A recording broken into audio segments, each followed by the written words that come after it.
Hello, everybody, and welcome to episode 71 of Technically Trek. I am your humble host, Dave Fryman. Over there on my right, filling in for our ditzy witch tonight, Captain Katie, is the president of the United Federation of Planets, Travis. How's it going, man?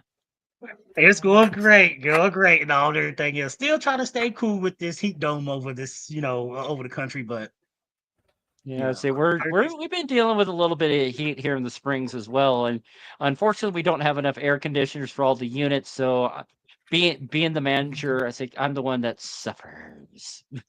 oh But yes. I'm okay. I'm kind of okay with it. It is a little warm, but I'm still able to sleep fairly decently. But I got one of those little tiny swamp coolers. I might throw a few ice cubes in it to help alleviate some of the I got symptoms me tonight. something like a Stanley Cup thing. I got me something like that. I put a bunch of ice in it, let it melt, and pour some water, and Mm, I'm up almost all hours of the night, going to the restroom because I've drinking a lot of water. yeah, You know, I'm trying to do that. Scene and normally I am drinking something from Dubby, that my lovely partner. But say tonight in this handy little octopus tumbler, I got Nog's favorite beverage, root beer.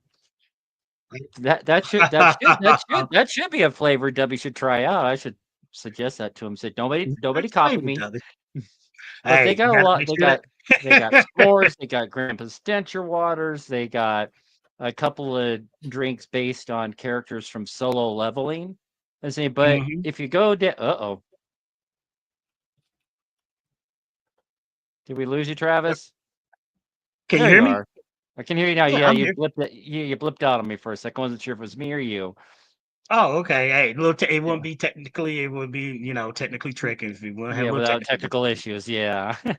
But if you go down to the w.gg and use the code TechTrek, TEKTREK, you get 10% off your order as long as it's not like one of those bundle deals. So saying you still have to pay regular price for those. But still Yeah, 10% off. I mean, the the little tubs, it's a 30-day supply for $40. So it's a little over $1 a drink, not by much. So I mean, it's that's it's a really good good. deal. Yeah, I might have absolutely. to Yeah. I might have to Everybody step check on. out Dubbies. Yeah, it's saying, and I'm playing. I had a good week over the weekend, as say with my driving for Lyft. So fingers crossed that I can like get a tub or two this week.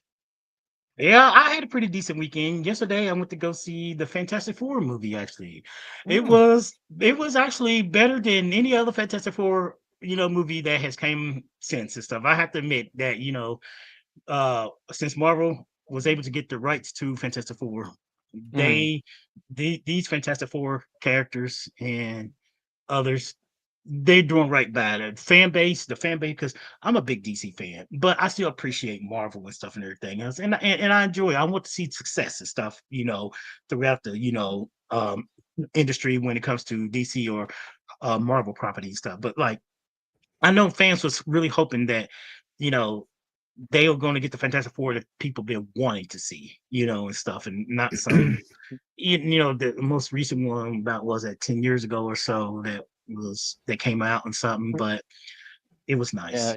yeah, because yeah, see that Fantastic Four, that is one of the Marvel franchises that they kept on rebooting and kept on rebooting and kept on rebooting. It's like what the heck? And say Oh yeah, that kind of did give me some pause about this one. I still plan on seeing Superman. I was saying please so. do, please do, please do. Both of them, both Superman and Fantastic Four are really good movies. Different, they have different takes and stuff and everything else, one, but both of them do serve a purpose for the audience because you That's walk out, you are going to smile for both of them.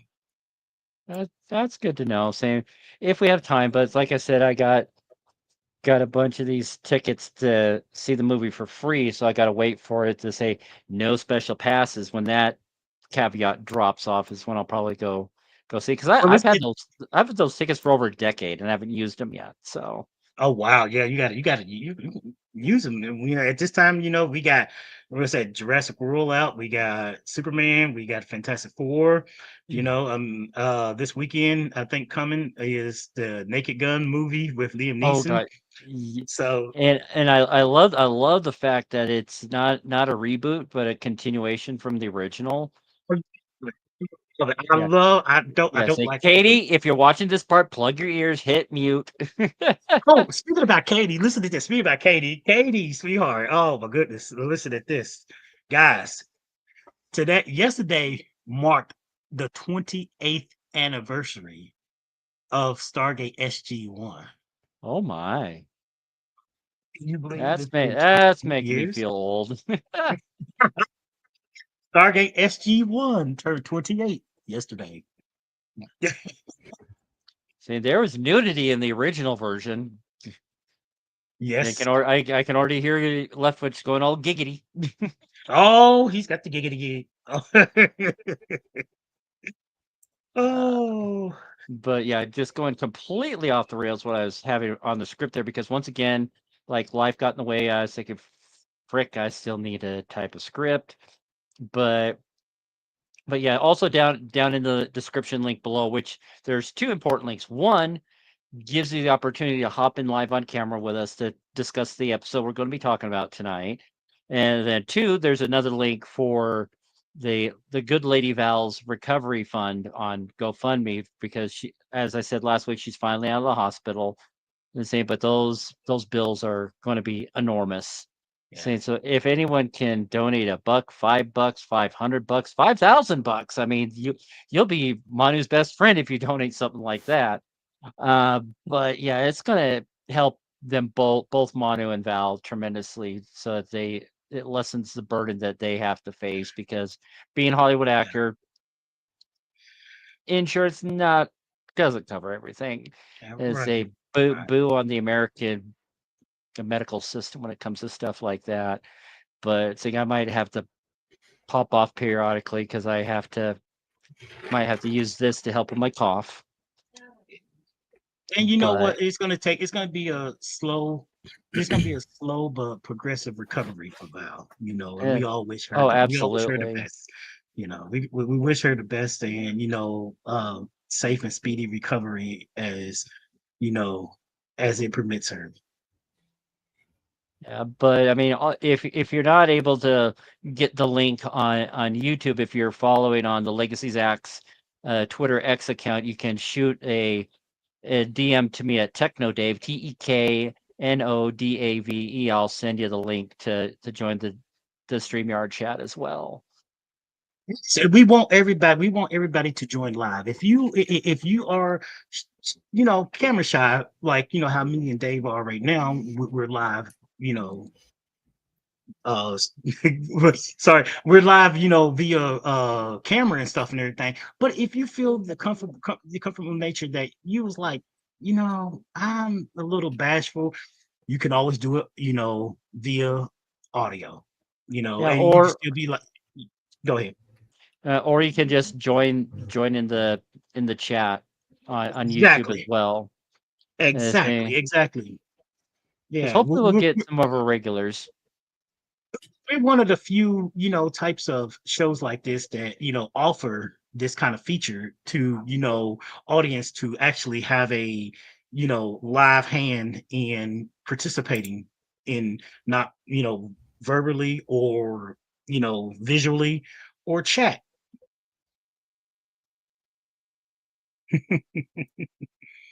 I was getting to it, Zach. Uh, but yeah, like say yeah, just hop in on there, join the fun. You can see I got my old original headset, so turning out it was the Chrome browser that was giving me my audio issues with that, not the headphones themselves. So it's old school. I'm tethered to the computer, but hey, what if it works? It works. So yay.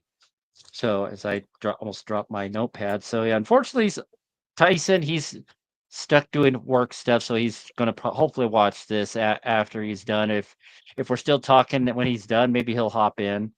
But we're going to go ahead and get Zach hopping in since he's backstage. How's it going, Gay. man? Gay. That's gay, Tyson. Work is gay.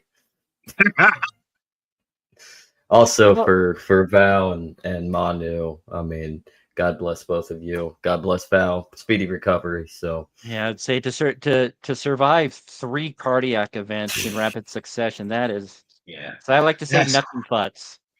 that is definitely yeah. intervention from the Lord to survive Mhm. Yeah, three. and especially after the first one, Manu was saying that she was clinically dead for 20 minutes, and she's conscious, she's communicating, and saying that that's definitely some higher power at work. Mm-hmm.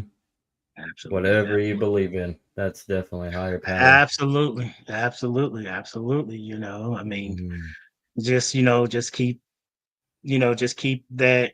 You know, there Uh, is a higher power that's looking out for each and every one of us, and her especially, and people like her in that condition.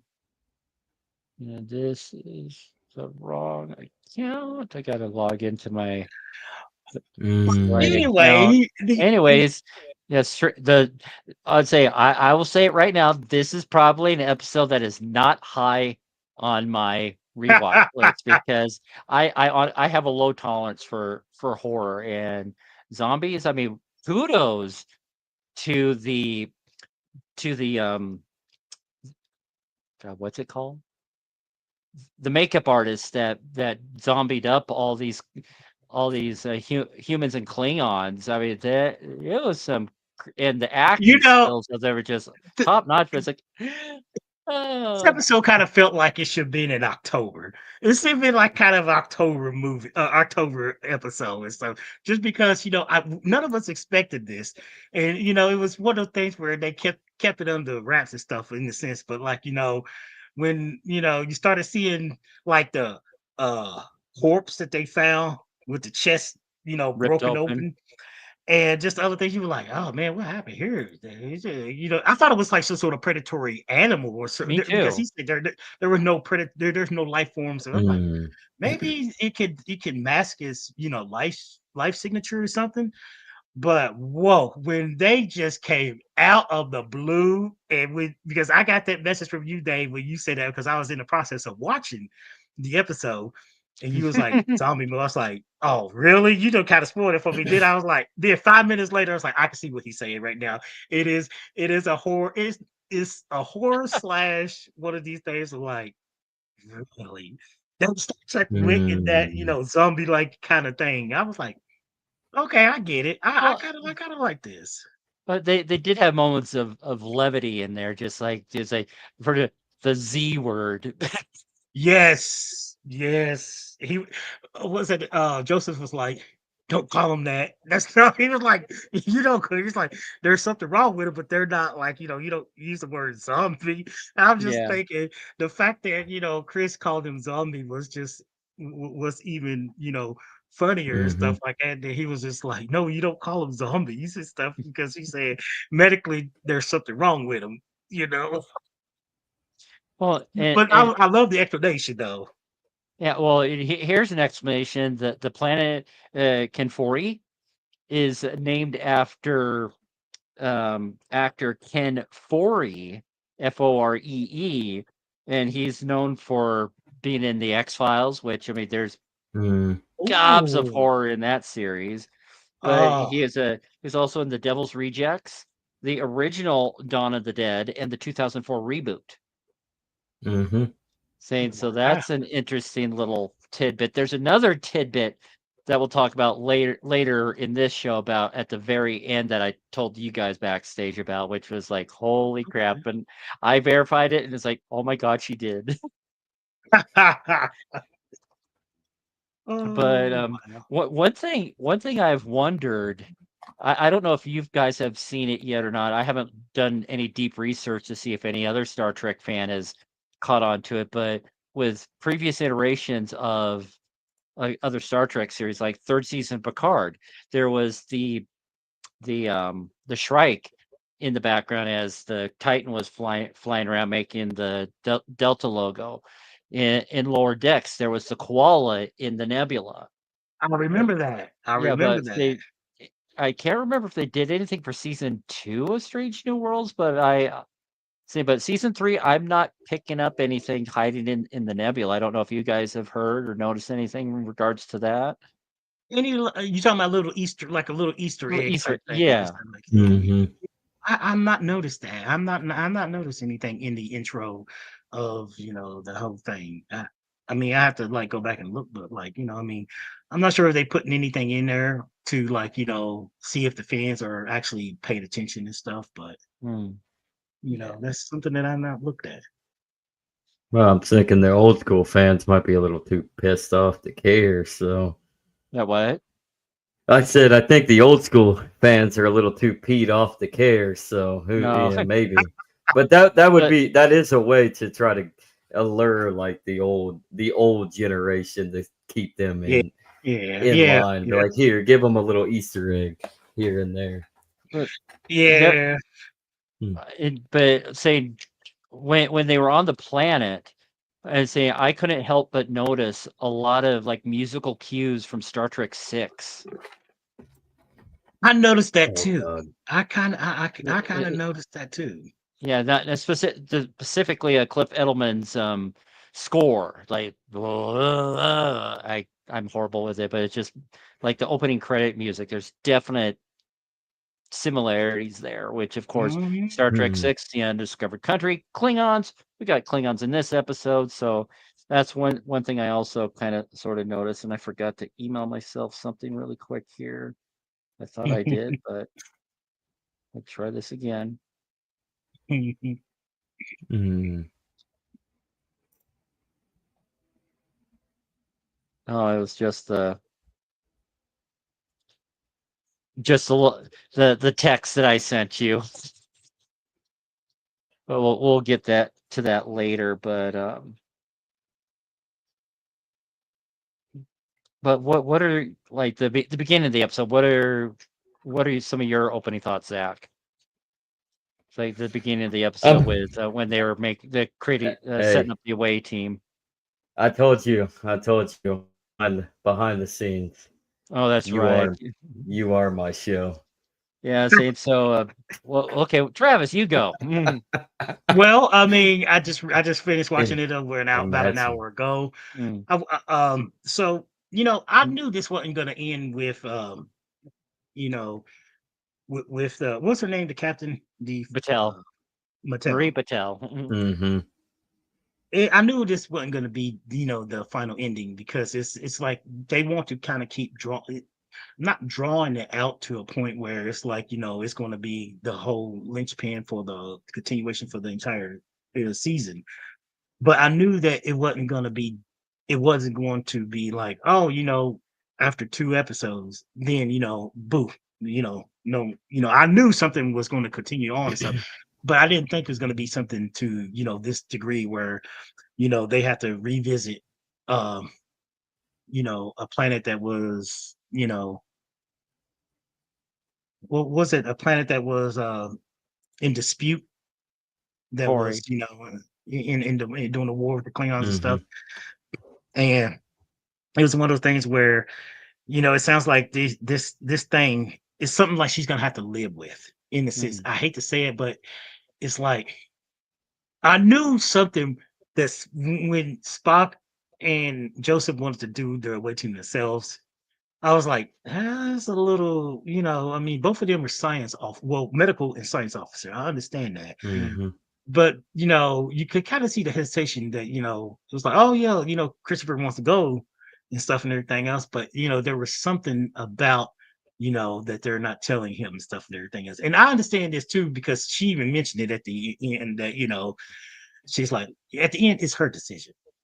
Yes, she's absolutely.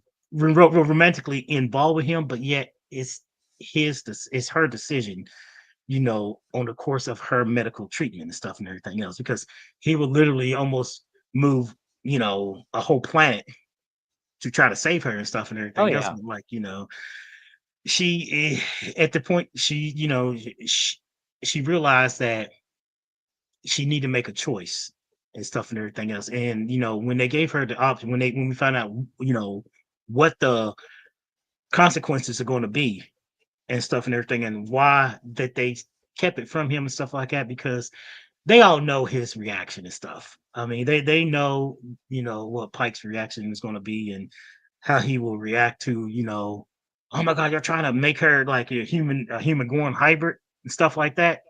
It's like you make it to sound, yes, technically he is and stuff, but yet, I mean, they're in uncharted territory, medically speaking, because they're dealing with, a species that, you know, they don't propagate their, young like, other biological organisms do. They're a different breed of biological organism, but they don't like, they just don't like, have sex. I can't say they don't have sex, but it's just like X. I, But just I, bluntly like that. Just bluntly like that. it's one of the things, but I understand that, that they trying everything their best to save her, and Pike is too and stuff and everything else. But like, I mean, you, you can't break the law. It's like you can't break the law, and you can't break, treaty violations, which basically he will not stop at nothing to break, the treaty violation or whatever it is to save her life and everything else. And she basically told him, at the end that it, it's basically her decision, and she can't, think about how it's gonna make him feel if and whenever she dies and stuff and everything else. She can't have that kind of, think about, what's it gonna do to her, what's it gonna do to him, and stuff like that. But I understand where they was coming from too, because they wanted to get this plant, and this was a hybrid plant, like some sort of was it a plant, a chameleon plant or something, Dave? What's that? I said, what kind of plant were they was getting? Like some sort of Yeah, hybrid plant? yeah, Chimera. Yeah, yeah, yeah. Yeah, because sorry, I was looking up something because as they all the talk about Patel turning into some sort of hybrid, like Gorn human something, made me think of the Lower Decks episode Starbase 80 when Dr. Horseberry turned into like that Yes. half alien that Geordi turned into in Mm. Next Generation Identity Crisis, that episode. Identity crisis. Yep, Yeah, yep. saying so. You're just like half her face is going to be Gorn, half of it's going to be human. I mean, that's a visual that just kept on getting stuck in my head. So I say, what was that doctor's name? I'm looking it up. I'm looking it up. I'm hyper focusing. Yay, ADHD. Thank you very much. But yeah, it was the Chimera plant. Mhm, And of course, mhm. it's on just the one planet they cannot go to. It wouldn't be Exactly. as The it one wouldn't be an planet. episode. It wouldn't be an episode otherwise. And to be, with the of course, at this time, the Klingons were the big bad. They Yeah. were they were the big bad, antagonists of, Starfleet and the Oh Federation and yeah. stuff and everything else.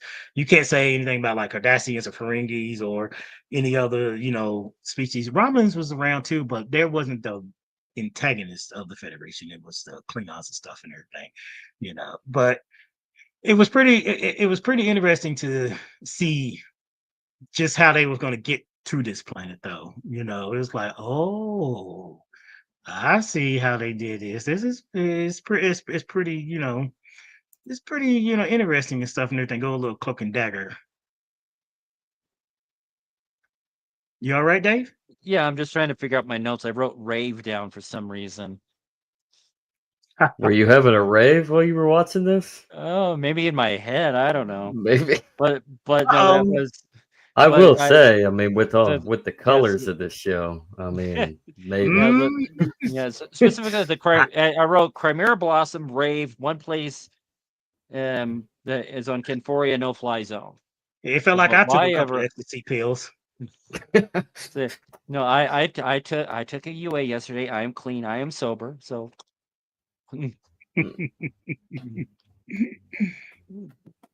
no, but I gotta say, like, it was special effects when they first warped out into close to Kenfori, the way that the ship spun. They kind of kept the Picard style warp and Mhm. not which low-key honest, I kind of prefer the warp from Next Generation, DS9, Voyager.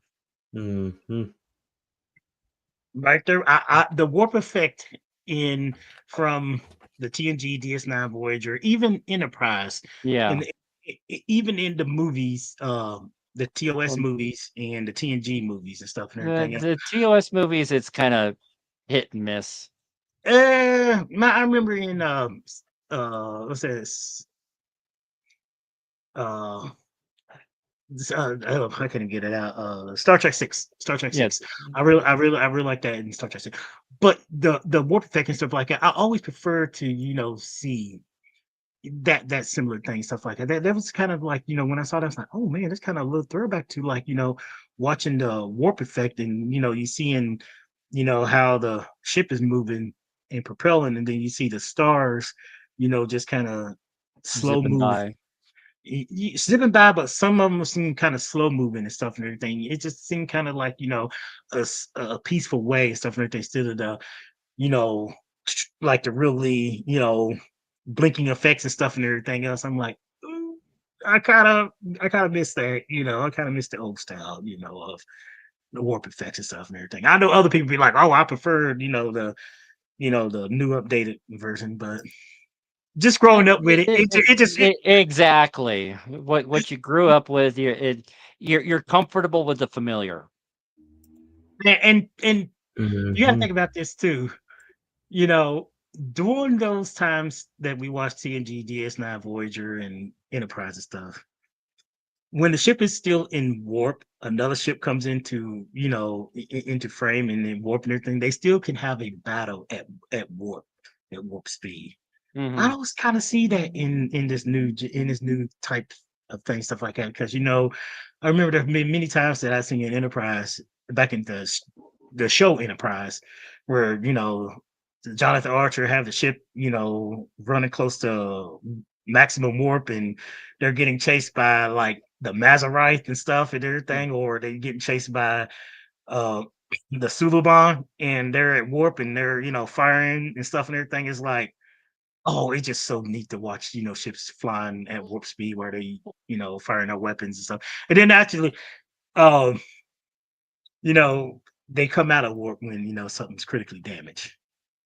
I like that effect too. Just like the Yeah. Enterprise E in Nemesis when the uh scimitar, opened fire first volley and then knocked her out of warp. That was pretty neat.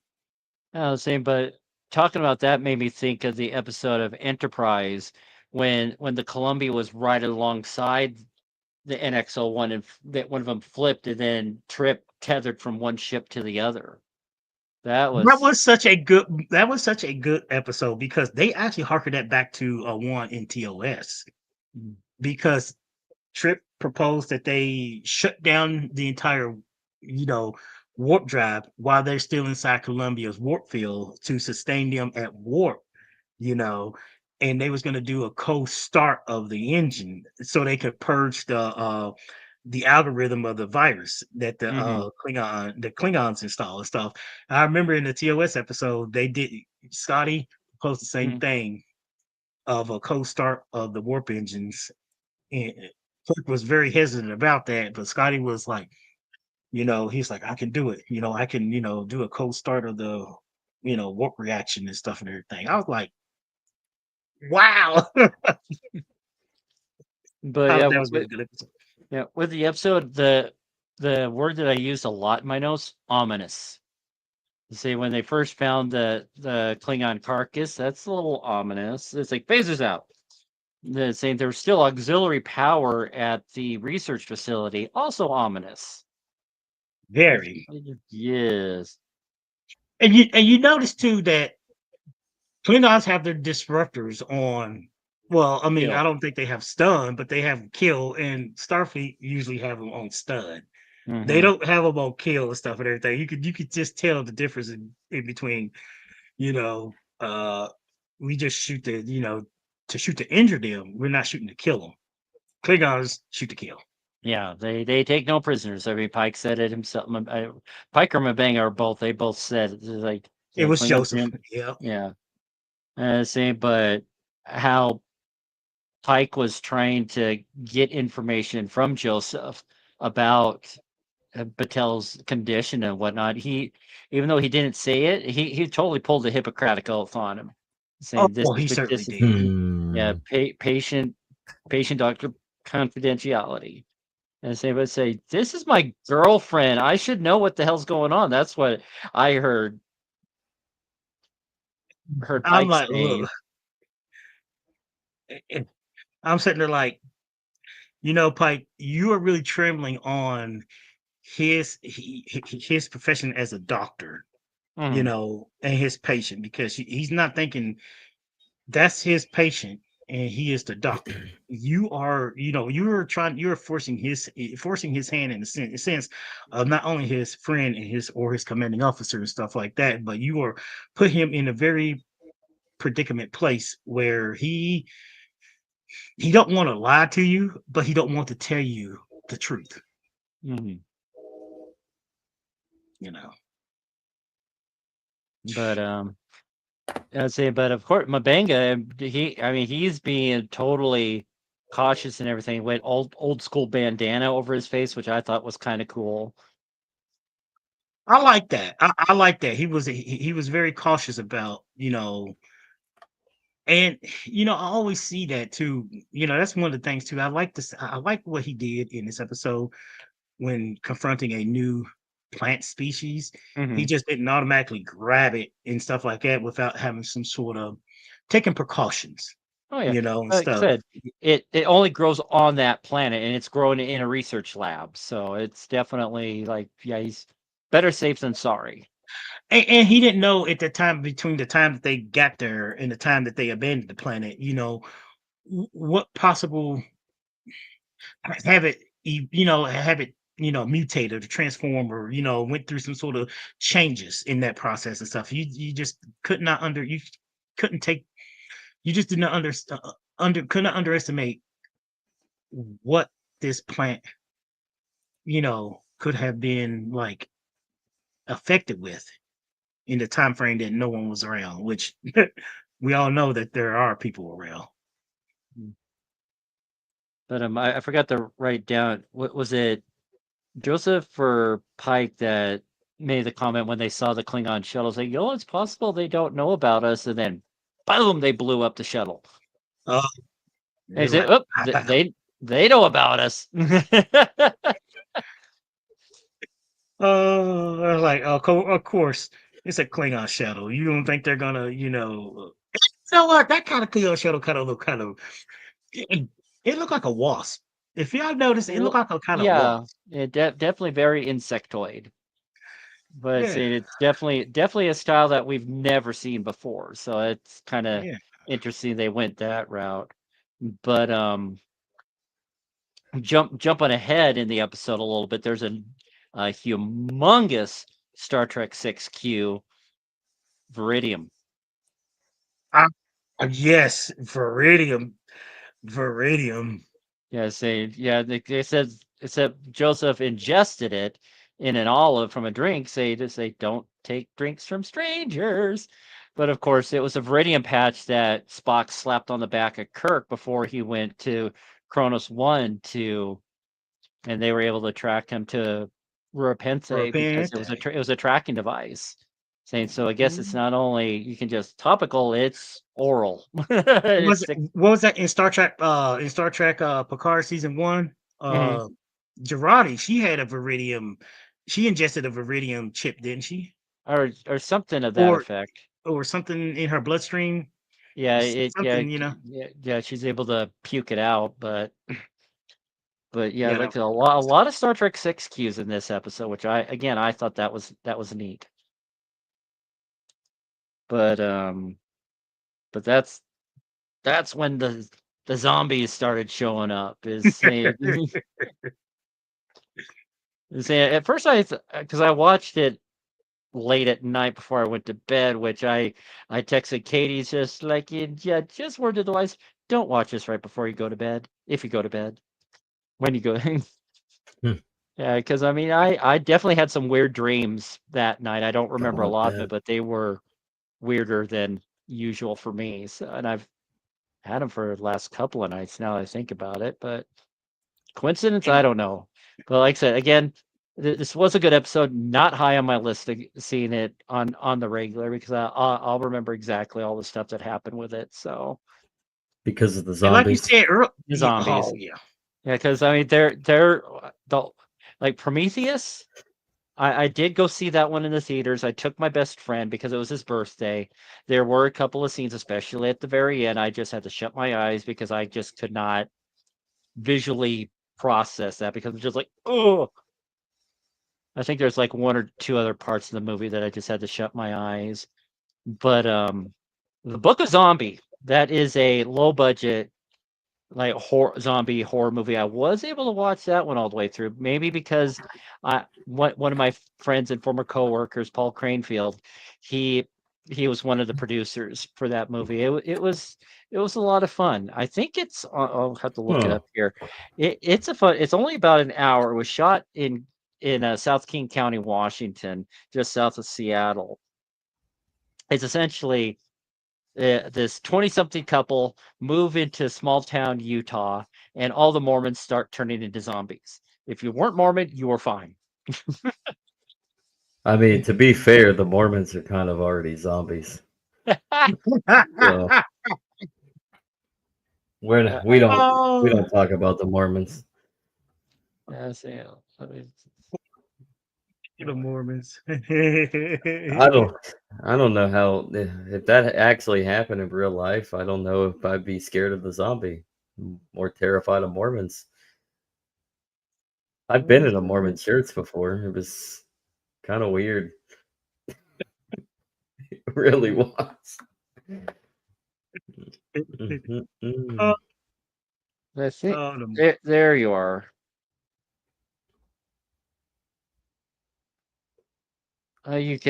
Currently you can stream it on Plex and what the heck is this? What is it? Wait. Oh, Plex Awesome. the streaming. It's WAWESOME .TV, Fossum.tv, and it goes right Huh. to it. But yeah, like I For said, free?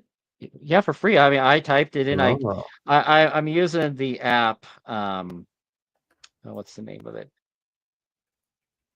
Just Watch. I'm not sure if it's on iPhone, but it's on definitely on Android. Mm-hmm. Yeah, same. You can stream it on Prime with a trial. Let's see. But yeah, like I said, the Book of Zombie. It's a fun movie. Hmm. But I mean, the gore is so low grade. It's funny. Hey, I like movies like that. Remember, it reminds you of the 80s.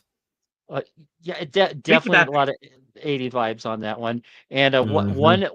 even though I never met the guy in person, one of the Mormons that turned into a zombie, Adam Gerke, he does the morning traffic report on the local Fox affiliate in Seattle, Fox 13. So just like, yeah, it's just like, have you heard the good word? I mean, he just does the creep factor. It's like I've seen him for years doing traffic, but to see him do creepy, it's just like, good. Mm. has anybody seen there was a movie that came out in 1986. It was called Night of the Creeps. Never heard of that one. Mm-mm. Oh, it is a zombie movie, but it's like alien leeches that invade bodies, living or dead bodies, and it turns you into a walking like zombie. It's a not say a cult classic, but if you're a horror fan of the 80s, it is a like cult classic movie from the 80s. Night of the Creeps. It was Hmm. 1986. I might just have to check that one out. Who knows? Um, It's well, about I think, fraternity for sororities, and it got it shows as Chris. I would say to Chris reference. Got some giggity in there. There yeah, you go, Chris. Giggity, giggity, giggity. but but Tell going back to the ship when Spock offers to do a mind melt to kind of help alleviate her pain. Saying that the acting chops on both of them are pretty high on that, and saying and Spock punched Spock punched Ensign Cutie. Ensign Gamble is just like, you hurt Gamble. What the fuck, dude? This actually showed me this shows something too about one of Spock's vulnerability as a young Vulcan. It shows that he doesn't have the mental discipline, in a sense, to handle, the mind meld in a sense with, A human. somebody. Or, It's a human or somebody like that. It's like he's still trying to get his foothold in the process of mind meld and stuff like that. Because if he was easily able to be affected by her, emotional state and stuff like that, it's like, okay, your Vulcan mind hasn't reached the point where it could handle that.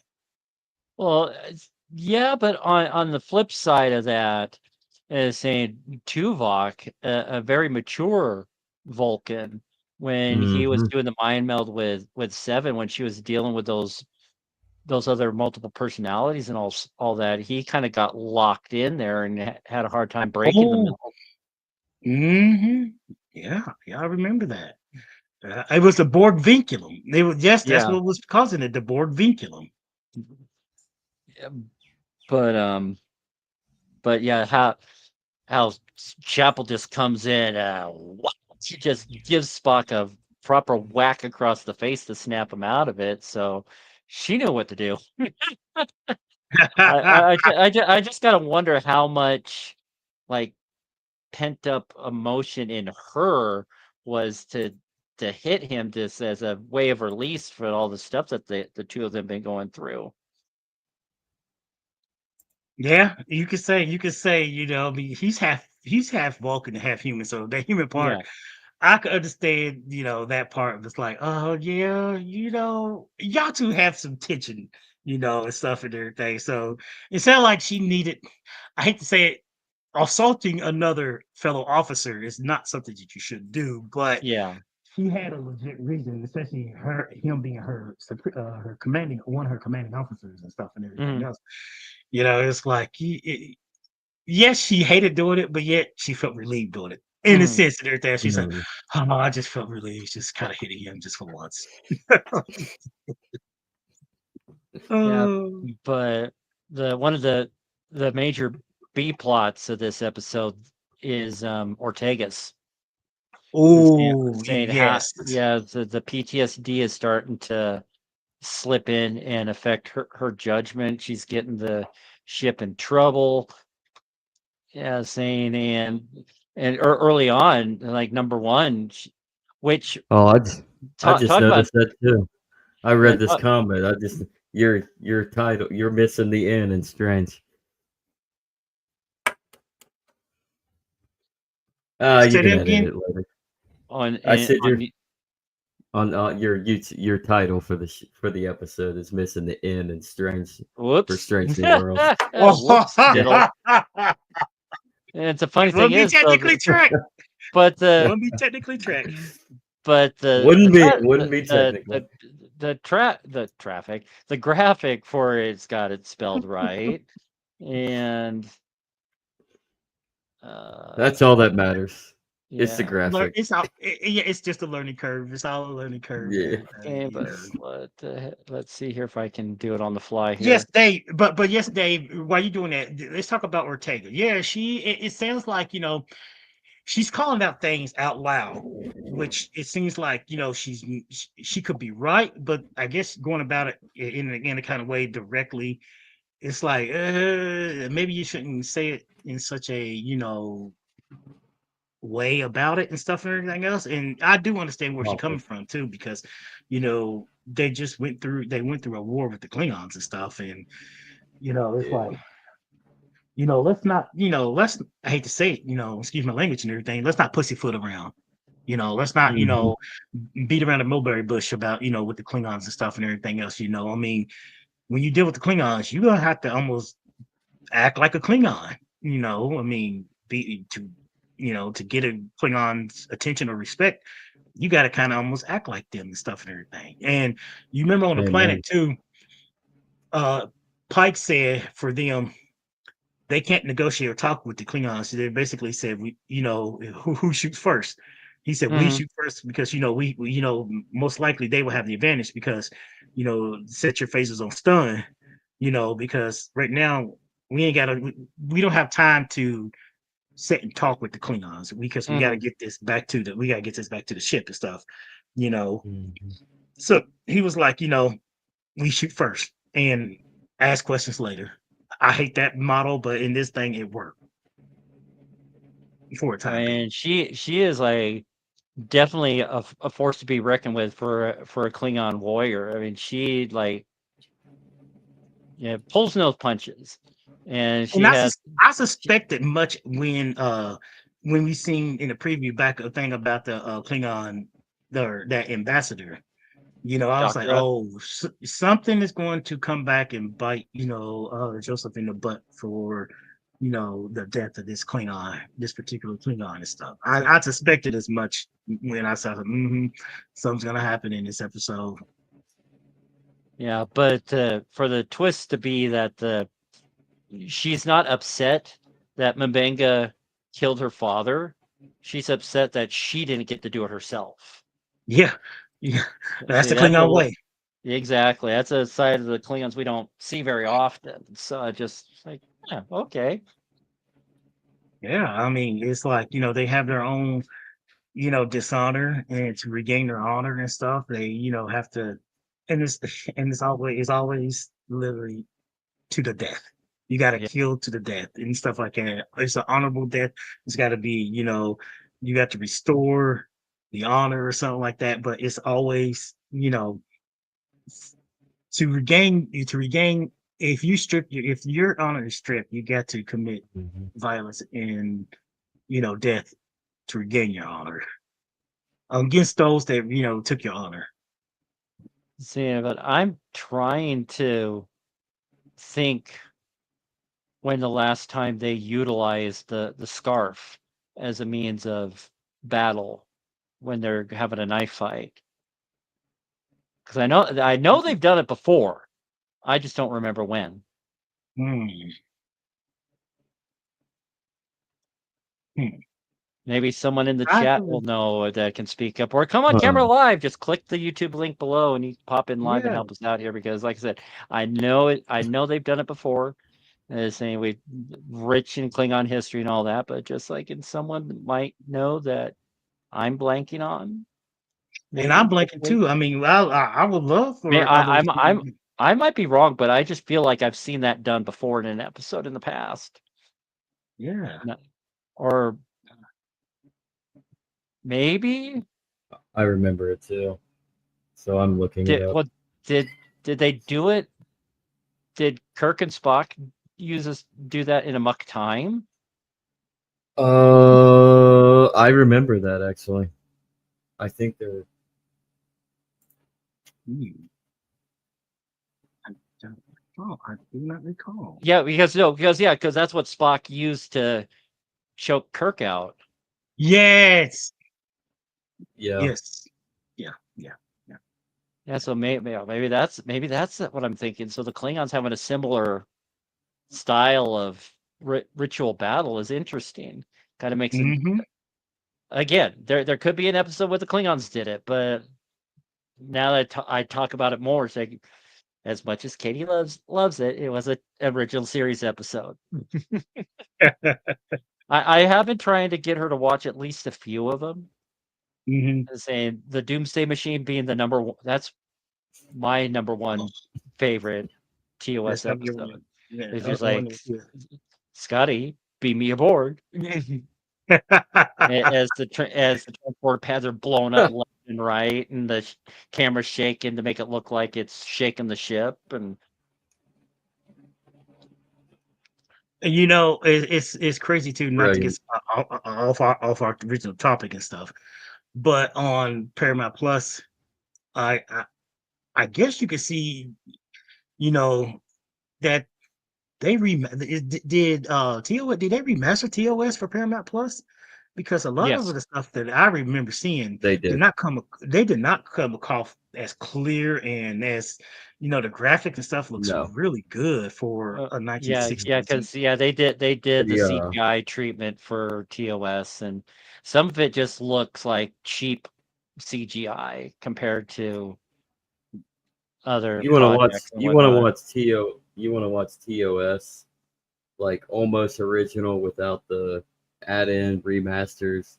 Me Yeah, yeah, TV, Me yeah. TV when they're doing their episodes for TOS.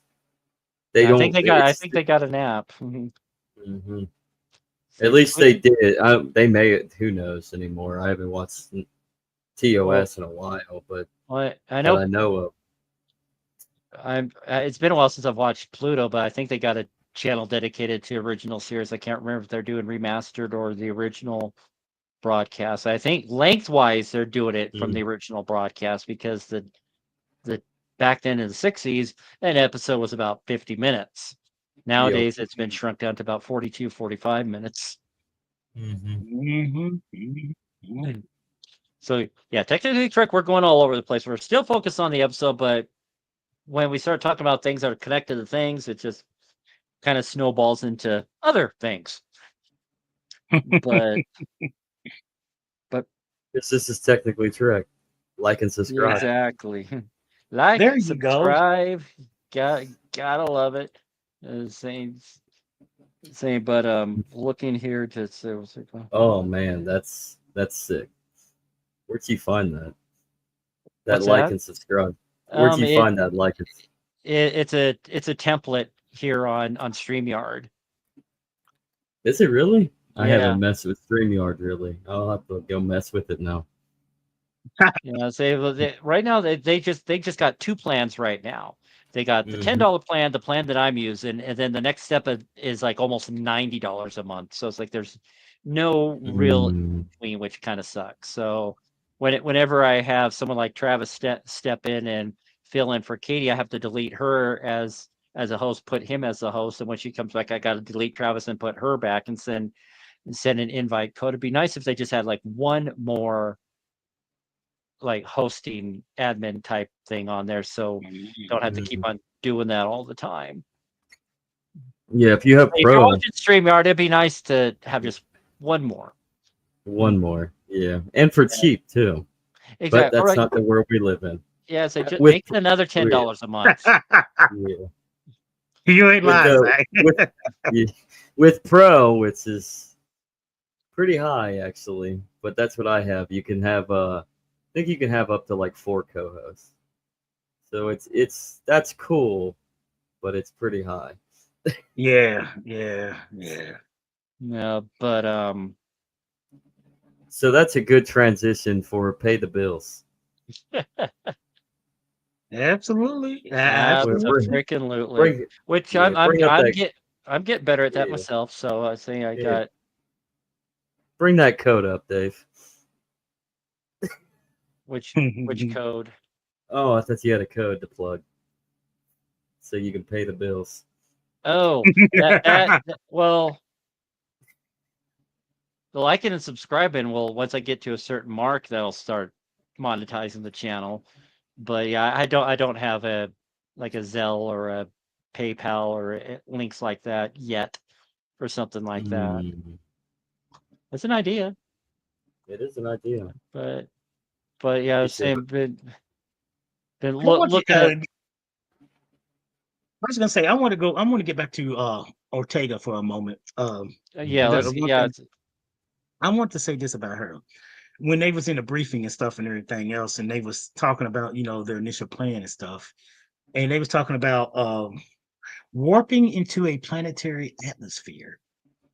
hmm. I was and, thinking, and the time they spent at warp seemed rather ambiguous.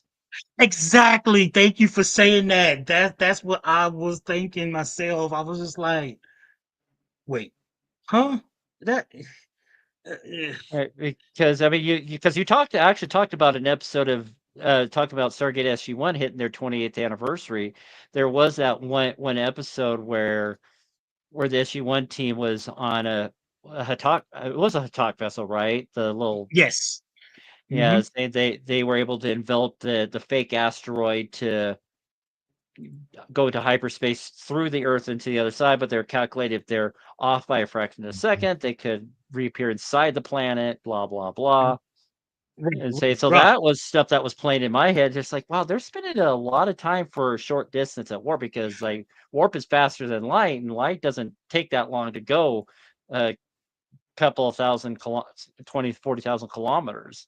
I was thinking about this, on the same principle, Star Trek 4, when they took the Hmm. warbird or the bird of prey, Hmm. and as soon as they collected the humpback whales, Scotty said, he said full power now. And then he told Sulu, be my guest. And Sulu engaged their warp engines inside the Right. planetary atmosphere. I'm sitting there like, hmm. Uh, because I'm not a scientist, I'm not a physicist or astrophysicist or anything stuff like that. But it's just like, just That's dangerous. how would that work to open the warp envelope inside a planetary atmosphere? That's just me. I'm just saying. I I'm, mean, I'm not a it scientist, nobody, and stuff like that. It's just, it just kind of just thought about like, I could see them, going at sublight speed, mhm. but a warp field. mm, Well, It's and just that's not the only time because um the Deep Space Nine episode when it was found out that there was a changeling dressed up like Bashir, and he commandeered one of the runabouts and was going to detonate a weapon inside the Bajoran sun. And Kira wanted to engage the warp engines on the Defiant to catch up, but Dax was like, "You want to do that inside a solar system?" I was saying that's just outright dangerous. And she's saying, Infernal's "Well, light. do you?" The episode was called By Infernal's Light, if I'm not Yeah. mistaken. Mhm.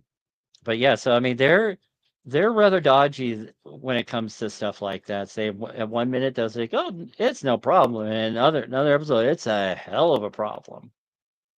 Now, I was just thinking, they got to be careful with. I mean, it's just like the calculation and stuff like that.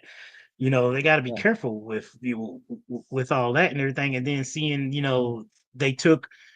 Not saying that a starship can't enter a planetary atmosphere, which they can, Mm. but it's just like, you know, of course, we see in the 24th century Voyager, the Defiant, of course, the subset section of a Galaxy class can and stuff. But I mean, I suspect starships can interplanetary atmosphere stuff and everything. It's just like you cannot go to warp. You cannot really engage your warp engines inside of planetary atmosphere and stuff like that. But we're just overthinking it. Yeah. Sorry everybody if Yeah, we, talking They about it too much and stuff. We're just wibbly oversimplifying wibbly wobbly timey wimey. it. They- but yeah, it'd be who knows? Maybe they'll get that straightened up with Starfleet Academy and say who knows. And I say that's a whole other can of worms. Maybe we'll do a short episode talking about some of the stuff that they revealed at Comic Con, including and I actually read that it's actually the again. Say, do I still have it on here? I do not. Spoiler, Katie. Don't listen. They'll put up spoiler alert, spoiler alert, spoiler Yeah, alert. yeah. So I used to have one, but I don't have it right now. But there's going to be an episode where the crew are Muppets, and not just they're like Muppets, like Jim Henson Muppets. Oh yes, I see that. I see that. I see that with Comic Con. I was like, are they really gonna do this? Are Yeah, they well, really say gonna do this? Yes. Legends of Tomorrow did it already, so it's not an original idea. So spoiler over, but see, I just kind of let that slip in the Discord server. So also, yeah, just Here, let me pop it up here. It's saying we Will do a there lot of be talk. will there be strings or zippers that we'll see for the puppets or the Muppets? No idea. But yeah, if you go to the link below, bit.ly/DT_fam, you can join the Discord channel and join in any and all conversations. There's a section for dangerous thoughts. There's a section for book readings. There's a section for technically Trek, of course, and Mm. a lot more. It's a lot of fun. We've been getting a couple of new subscribers the last couple of weeks. You know what's funny? I'm just thinking about what. I wonder what Jim Henson would think. He might have been a Star Trek fan. We don't know. I'll have to He look could. Like into that. what would Jim Henson think about a Star Trek, Muppet episode? Well, they've done pigs in space. No, Mm. Mm. well, I would say if I was married, I would say leave my wife out of this, but I'm not married. Or that's not my mother-in-law. you know, Dude, uh, you that breath you made. uh-huh. I can't- I think Dave broke himself just like Katie. Dave has been broken. I know, but it's crazy. It's gonna be a crazy episode. It's gonna, huh? It's, it's gonna be a crazy the episode. way, just the way you. Yeah, David's lost it.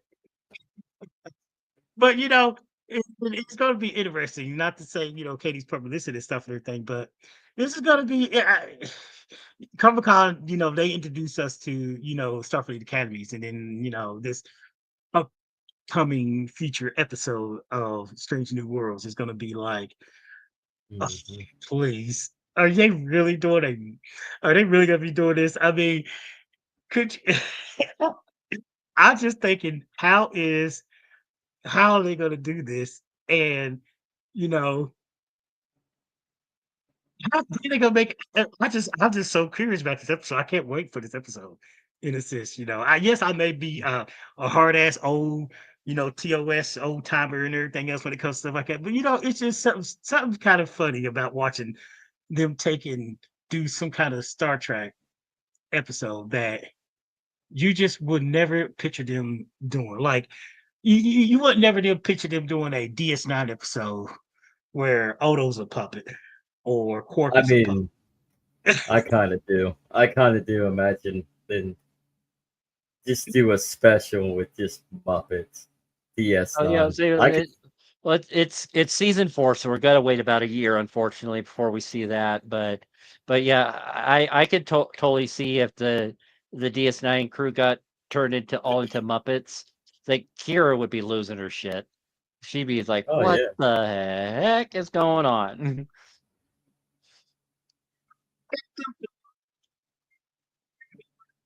Your audio is breaking up, Travis. Yeah. Audio is breaking up.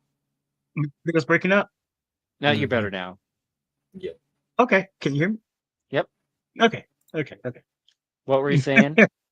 I said, just if here, because you remember the episode, move along home. Elma ring, count to 4. Oh, Elma ring, then 3 three more. more. Elma, I mean, Elma if ring, you can if you can see. see, Elma ring, come with You me. made me. Oh, yeah, it's sad that we both know that almost verbatim.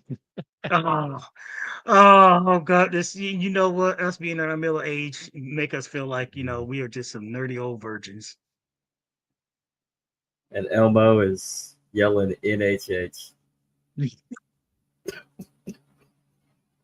somewhere, somewhere in the underworld of the Twitters. Oh, so back to the episode. See when Mabanga's starting to read the logs on the computer, saying, I mean, there's a lot of crazy stuff on there, and it was suggested that when they're working on hybridized agricultural and stuff like that, Mhm. it Hmm. could be a precursor of Quadrotriticale. Ooh.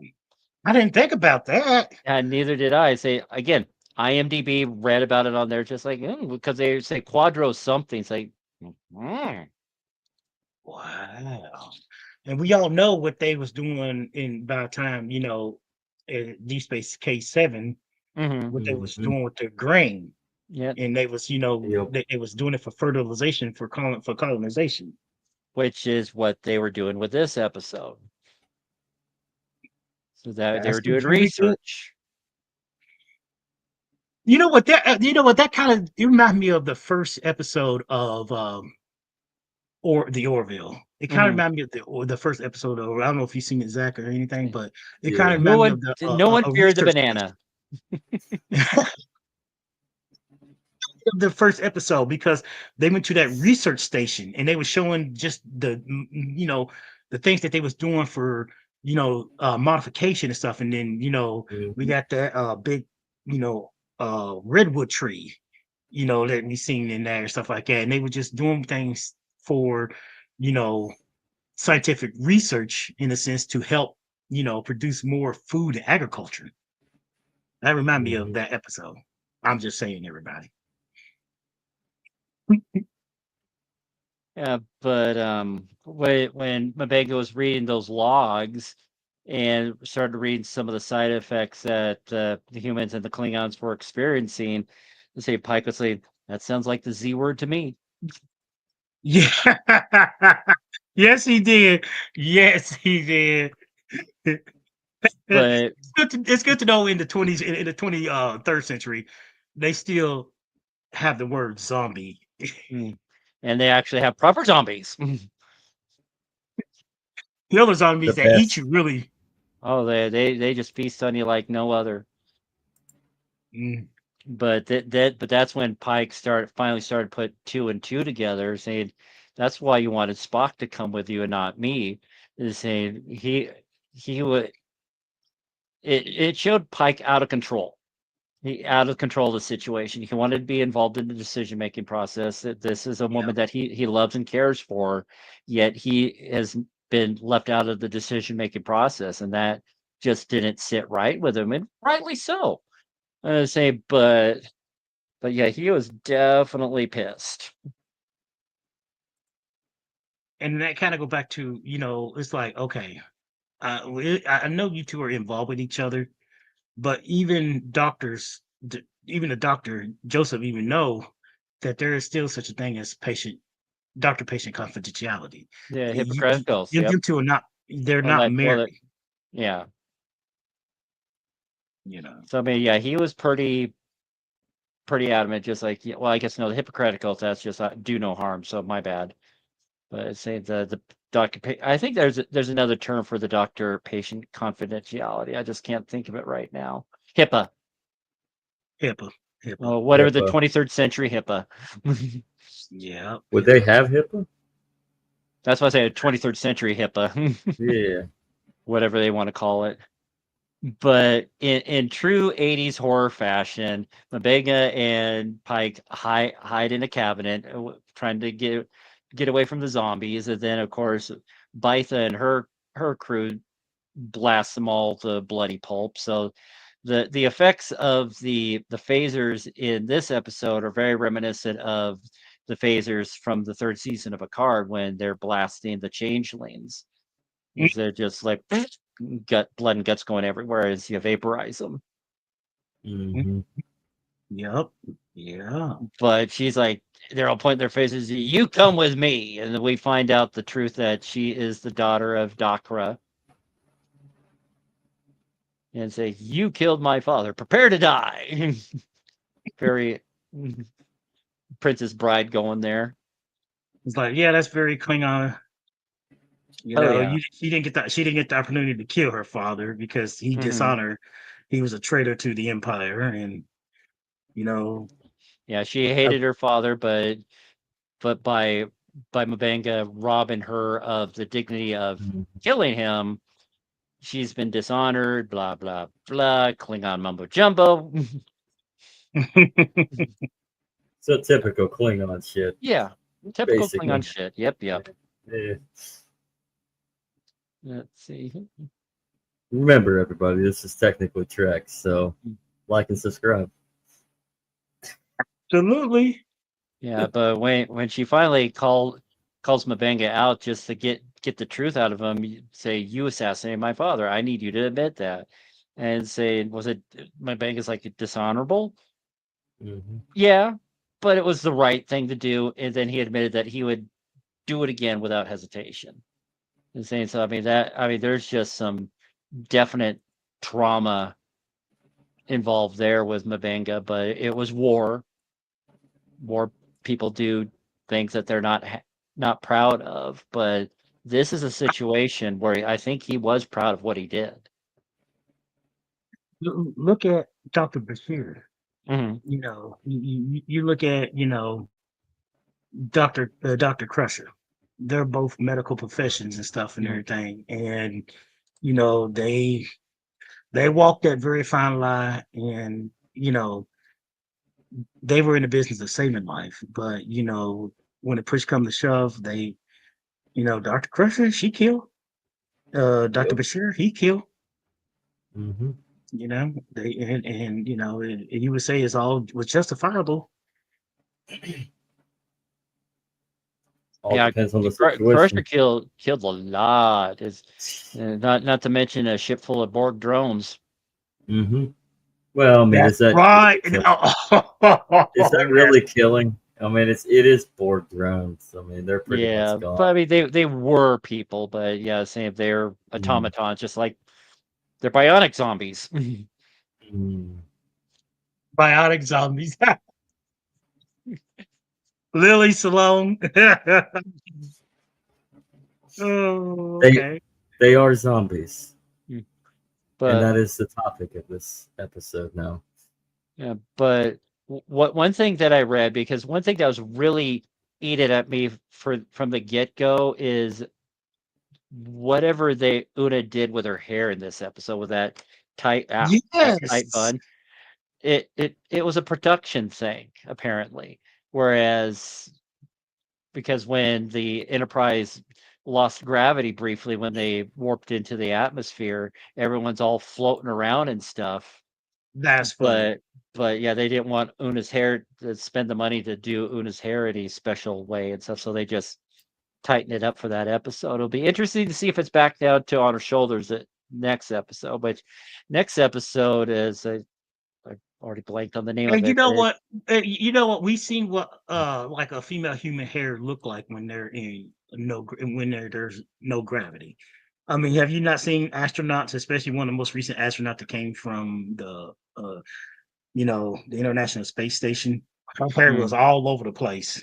When she was on video, her hair was just like she was stick her finger in the socket.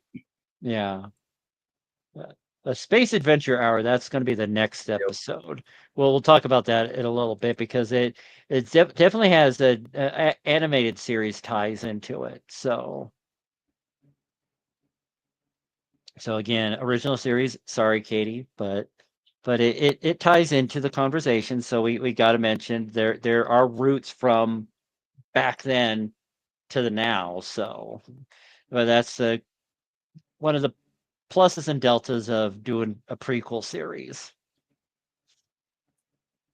But um, I can't. But in that regard, saying when everything was all well and done, seeing Uhura giving Erica props for stellar flying. Don't do that again. So I love that line.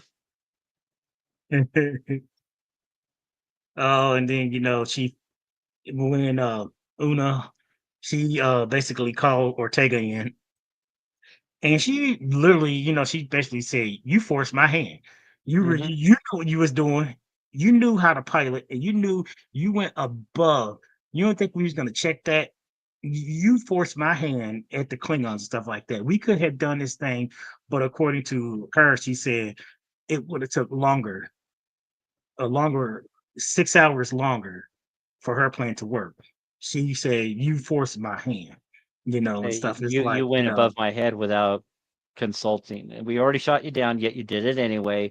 There are consequences for your actions. You're off report for 2 weeks. You got to go see the warrant officer for command training again. And I wish Tyson was here because I would ask him what does that mean, because I know he understands the one name. I wish Tyson was here to ask what is the warrant officer for, in that sense.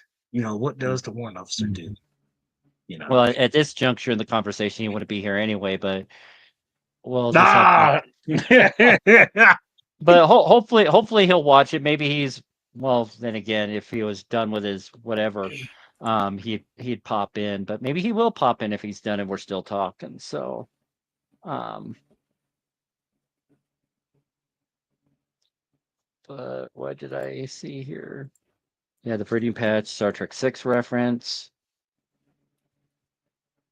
But it talking about, I'm going into like production broadcast brain, because this is one thing that when I went to college, when I did video production courses and whatnot, I watched Star Trek Generations to take notes on the production aspect of things, because there's that one scene early in the movie when Picard's in his quarters. He's kind of hiding in the dark, but Troy has all this light on her. She's the lightness. Picard's in the darkness, kind of hiding the fact that his brother and nephew died in the fire, and he's hiding. He's going to some place that he finds safe. Yet I got an answer for you. Too much talking, not enough breath. But no, Troy's basking in the sun, in the sunlight of Viridian 3, to show that she's a bit of a angel or something. I don't know. What are your thoughts on that, Zach?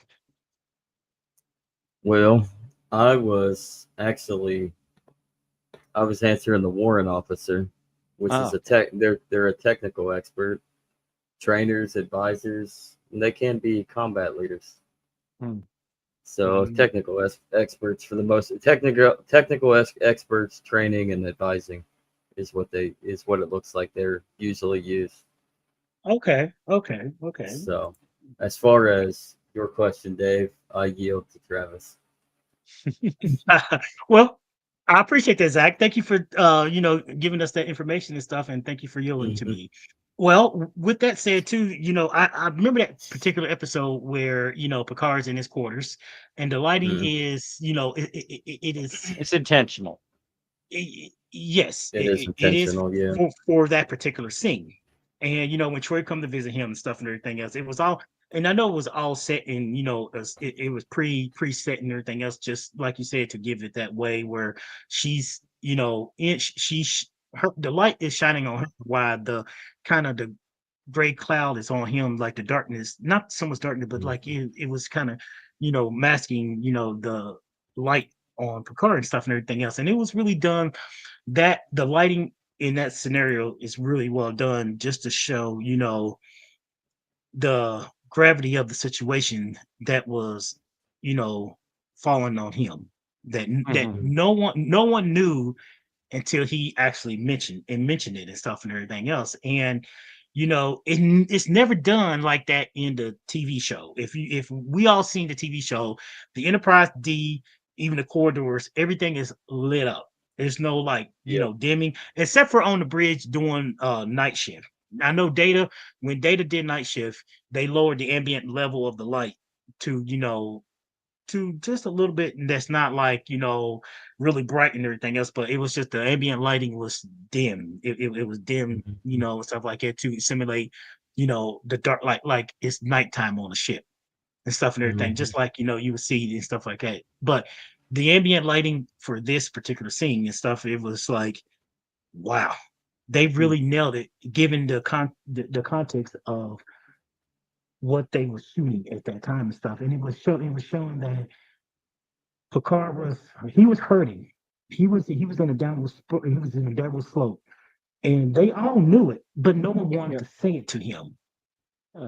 No, okay. Am I correct? Itself, your audio started to degrade a little bit, but it sounds like it's back again. Oh, sorry, everybody who can. I'm sorry. It's not me. I guess I gotta get better one of these or whatever and stuff. But like I said, just in conclusion, on this particular Mm-hmm. question that you asked, Dave, they want to make sure that Deanna was there to hold his hand Mhm. and to just say to him, in a sense, Captain, it is okay to be, you know, to feel the way you do and stuff and everything else. I mean, yes, you're still the captain, you still got a mission, stuff like that. But like, Mm-hmm. talk with somebody, you know. Because Yeah, even but Riker wanted to talk to him and he just shut him out. Yep. He mhm. shut him Yep. out. She shut him out and everything else and stuff. And they became really close. In the beginning, him and Riker were never close, but over the course of the years and stuff, they become really good friends and stuff. Like I remember the one time after Picard, the episode where we seen Picard was young back at just graduated Starfleet Academy, about his heart, about how he got his artificial heart. And Q appeared. And Q was like in this like type of ethereal afterlife type of thing. And it's like, what would you do differently if something, if you did this happen and stuff and everything else and whatnot.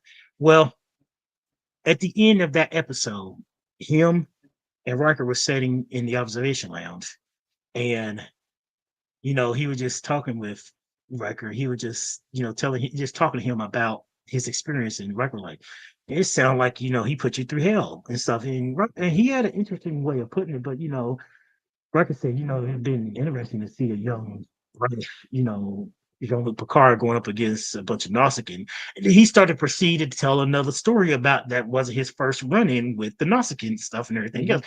And as the credits was closing and stuff like that, they was talking and stuff. And it sounds like he was only telling Riker this story. He wasn't telling nobody else, but he was telling Riker this particular story and stuff and everything else. And that's what I'm saying.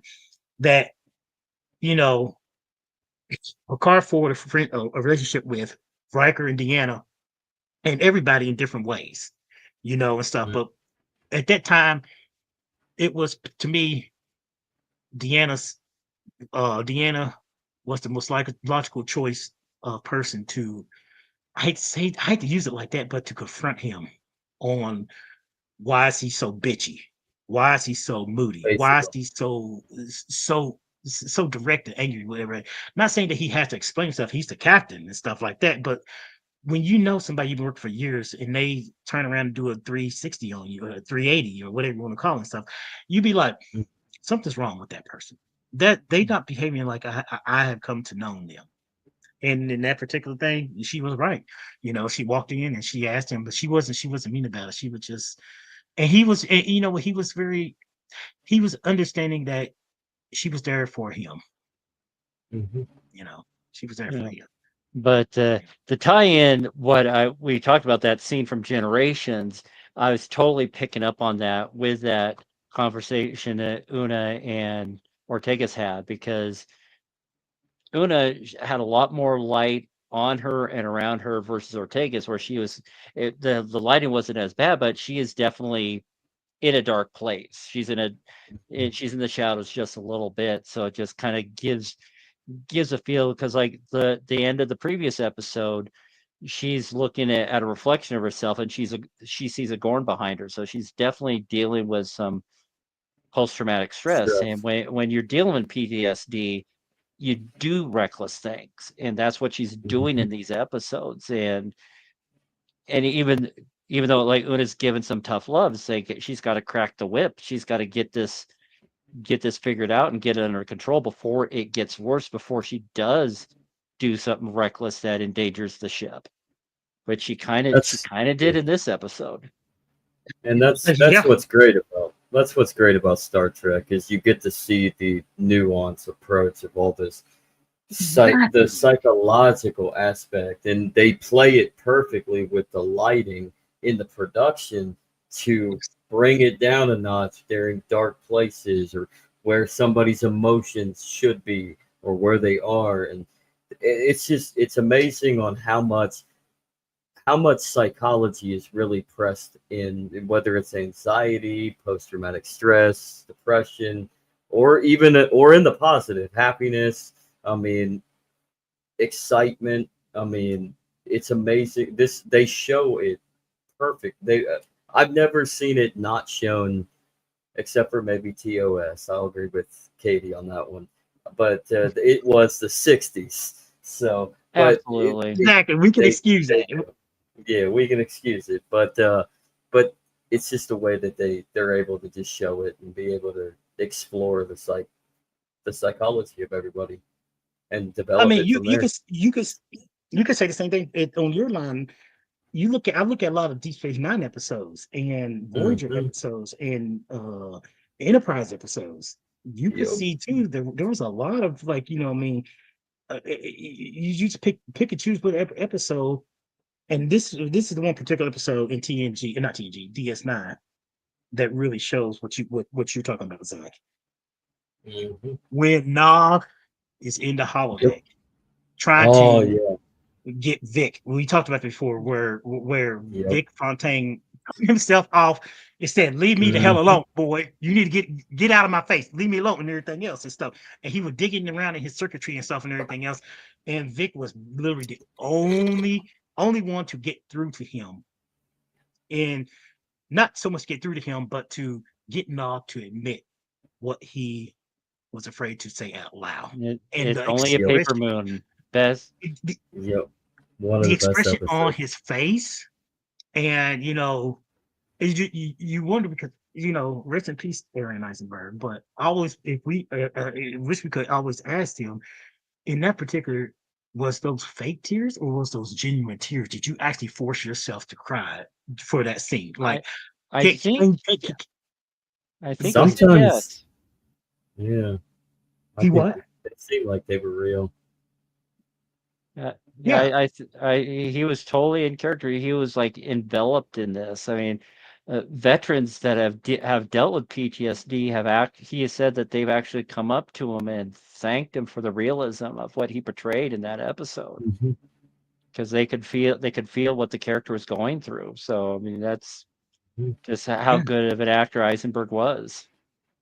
And that go back to what Zach was saying too. Then that's the kind of thing that you see in the emotional rawness and the lighting and just the performance and stuff like that on you know from the Star Trek, because I know we Star Trek fans and stuff and everything, but like to have these characters show that level of emotion and not grief, but just the raw emotion and stuff and everything else. It's like that's good.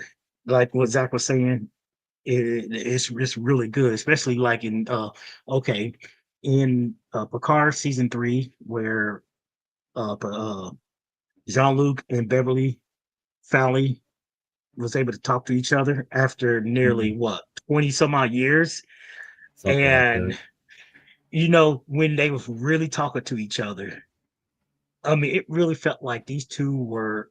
If you wouldn't know it, that these two was literally real life characters that was Hmm. really involved with each other, because they were saying to each other that was gut wrenching. They were saying stuff to each other that was like, I hate to say it, but it was like almost nail biting. They was pushing a dagger in each other's gut and twisting it, but they were being honest with each other and stuff about their Mhm. feelings and everything else. And it was just like, just a raw, just the rawness of it was just so unreal that you were like, golly, if these characters were coming away with not hating each other, Hmm. I'm gonna be amazed. But that like I was saying too, not to get off subject at hand. Zach, what Zach was saying, it- this particular episode, and with Ortega and other Star Trek series and shows really have shown the gravity of one's feeling and raw emotions. And they've gotten better at it. So, Yes. Oh yeah, yes. when it comes to Absolutely. the raw emotion. But Bison and Mabenga, when they were doing their knife fight, and it looks like Mabenga had the upper hand, and he was able to stop himself, which just pissed Bytha off to no end. He said, "You can't forfeit." Mm. Remember, because when that fight, came about, it reminded me of a Star Trek Enterprise episode, and it just brings back familiar. Um,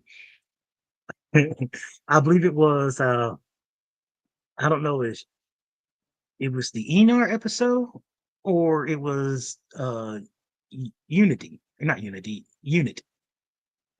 I can't remember. It was one of those episodes. Basically, Enterprise was escorting the Tellarite ambassador to a planet that was across from Andorian space. And the Andorians were doing the same thing. It was Commander Shran and stuff. And basically, the Andorian ship that was transporting their ambassador, the ambassador was killed. And Shran and his crew came to aboard Enterprise. And when they learned, they got the uh, Andorians and the Tellarites.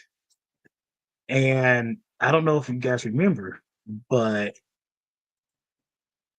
I guess it was something happened. The Andorian female was killed, and the Andorian Sharon demanded justice demanded blood for the Tellarite that killed, his colleague. And it was the Yushan Tor. I think it was the Yushan Tor, something like that. Anyway, they went through this whole thing of tribal the settling combat and everything else, both Hoshi and Travis Mayweather. But in the thing, they was looking for a way not for the captain to win, but for the captain to. They was trying to not figure out a way for not well for a captain to for Kirk, not Kirk, but Jonathan to win in the sense of not killing him because it was to basically the the ritual requires the death of one opponent. You know, well, just sum it up in a sense and everything, and not to make a long story short for everybody. I remember when him and Shran they was tied to each other, just like how these two were in this episode, and they was using Endorian knives, type of Endorian knives and stuff and everything Yeah, else. ooh, something. I forget the exact name of it. Yes. I don't speak Well, Italian, so well, Jonathan Archer, instead of the Tellarite fighting, he fought for the Mhm. he fought in place of the Tellarite because of Yep. it's some diplomatic thing and everything else stuff like that. Like, if I be killed, the alliance will still be held together because Mhm. they was under a temporary alliance, and the only way the Yep. alliance is held together if Jonathan did some way of honoring to show honor. Well, needless to say, he got the upper hand on Shran. Shran was good. Shran, kind of whooped his butt, but Jonathan got the upper hand on him. And then he, Mhm. got tied it around his throat, and he was getting ready to. And once you saw it, it cut the commercial, and he went and swung and went down. And then when it came back to the commercial stuff, we found out that Archer took one of his antennas, Yep, slice it Mhm. right off. Yep. and he Shran was not happy with that. No, he He was said not. he said you humiliated him in front of his friend, but he did quote he did use one of the Endorians quote to satisfy his thirst for revenge, to honor basically stuff like that. But need to say this kind of reminded me of that particular you know episode in Star Trek Enterprise. It's like, you know what, that kind of reminded me. The first thing I was like, this reminded me of when Archer and Shran nearly killed each other, and Archer took one of his antennas off. And Yeah, then he bitched I about he. How long did he didn't. say that it took his antenna to grow back? I forget because I didn't even think about that episode until you're mentioning it. I was like, you're right. You're absolutely right. It reminded me of that. Yeah, I was like the correlation. It just kind of reminded me of that. I was like, I kind of like that right there. Because Omega, he went for the throat and he stopped himself. Archer, he went for the antenna. He didn't go for the kill. Both of them didn't go for the kill. They could Mhm. have because they got the upper hand on their opponent, but neither one of them went for the kill. You know, even though she wanted to die by his hand in the Klingon way, death is honorable by your enemy than just, I guess, being a weak old person like Kimpek. He was poisoned. you Yeah, know. but yeah, she did get an honorable death because she faced all the zombies on her own, and see hmm we see her hand just go like at the very end.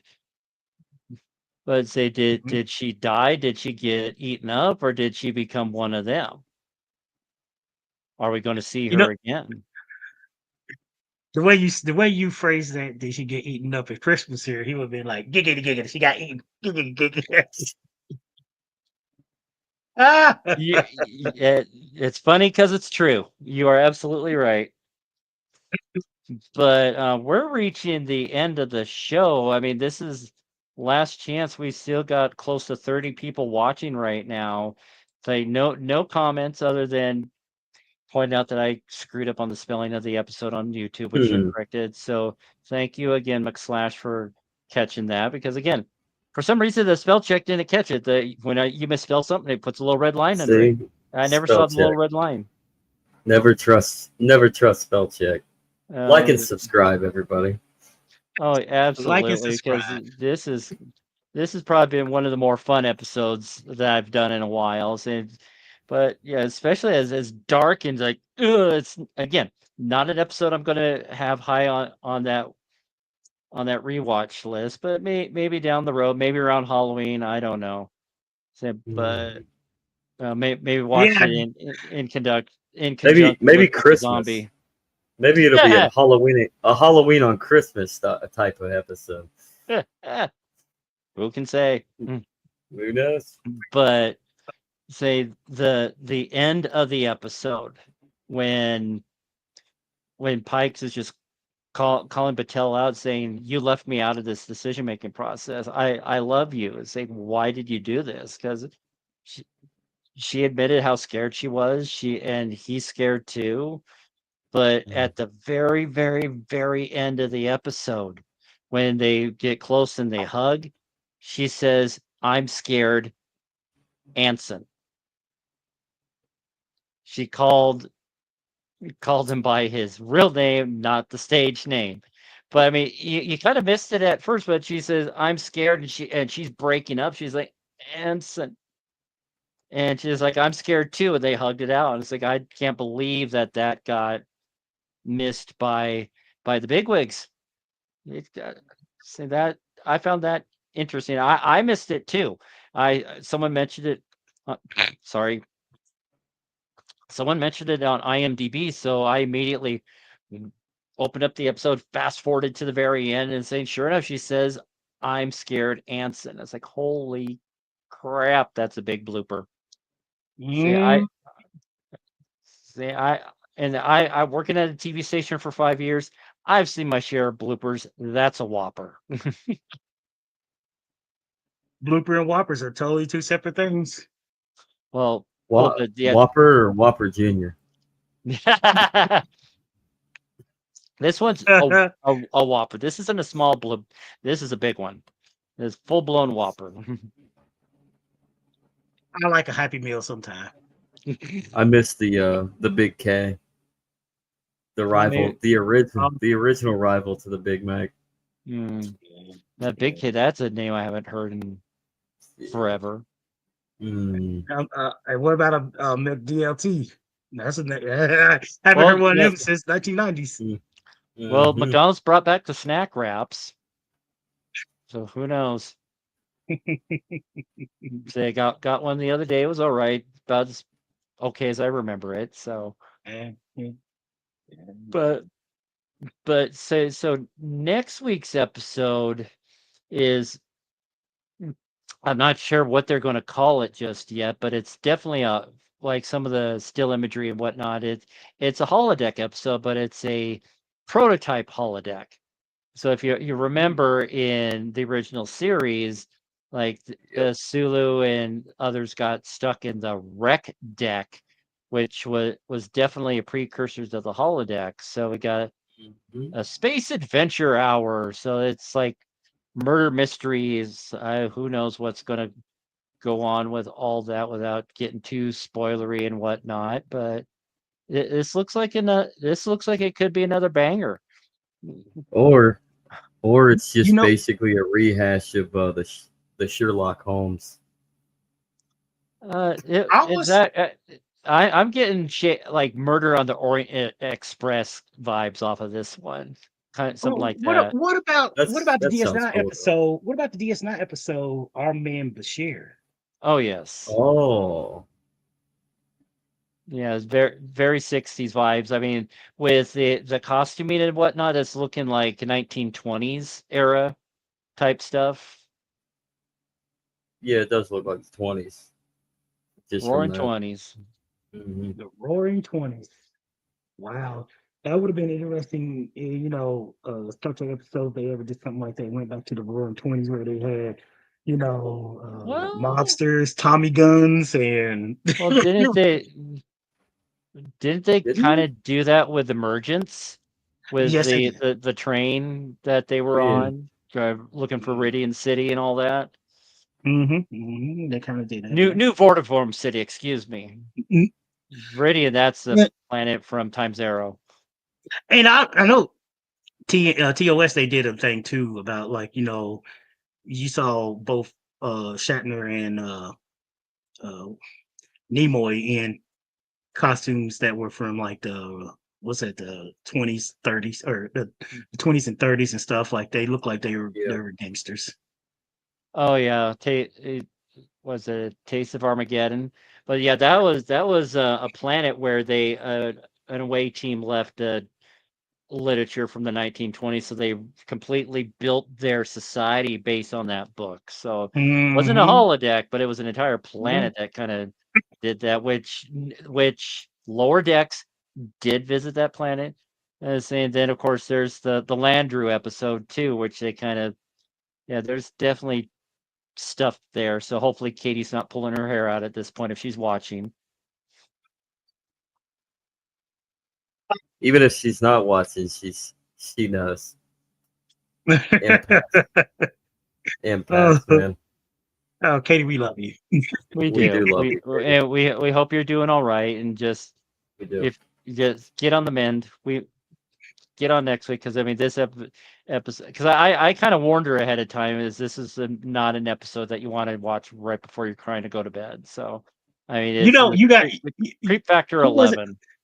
Who was it that mentioned? This episode, something like this episode could be watched because it's a zombie episode, like around Christmas or something like that around the holiday time. Mm. I was just thinking, could you imagine zombie elves?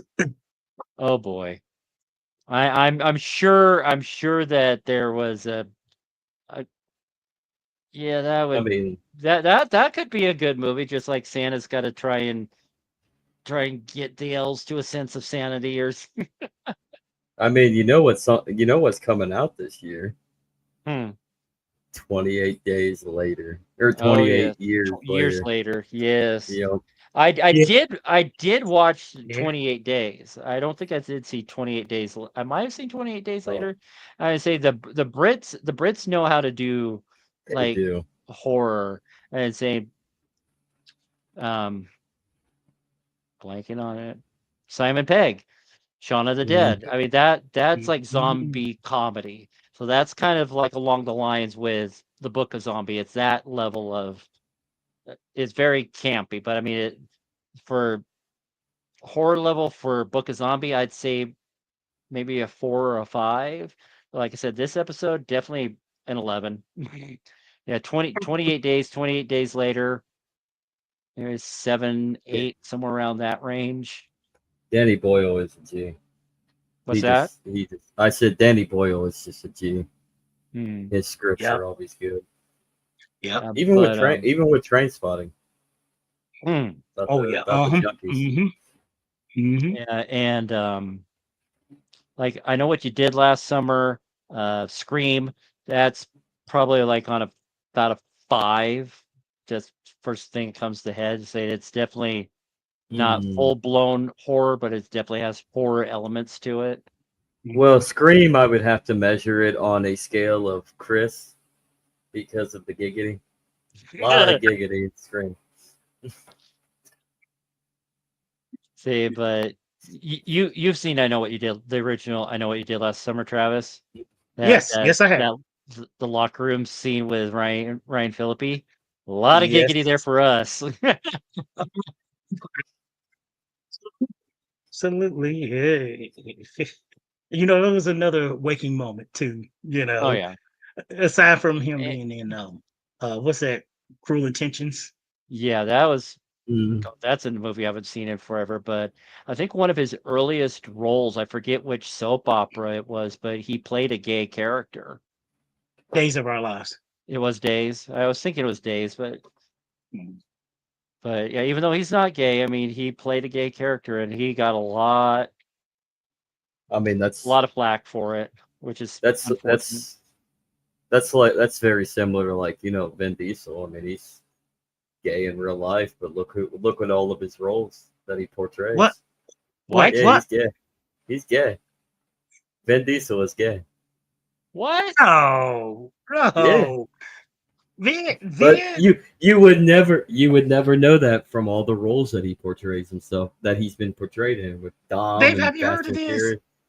So Yeah, that's or what I'm Riddick. finding out. Yeah, Um, you would never know.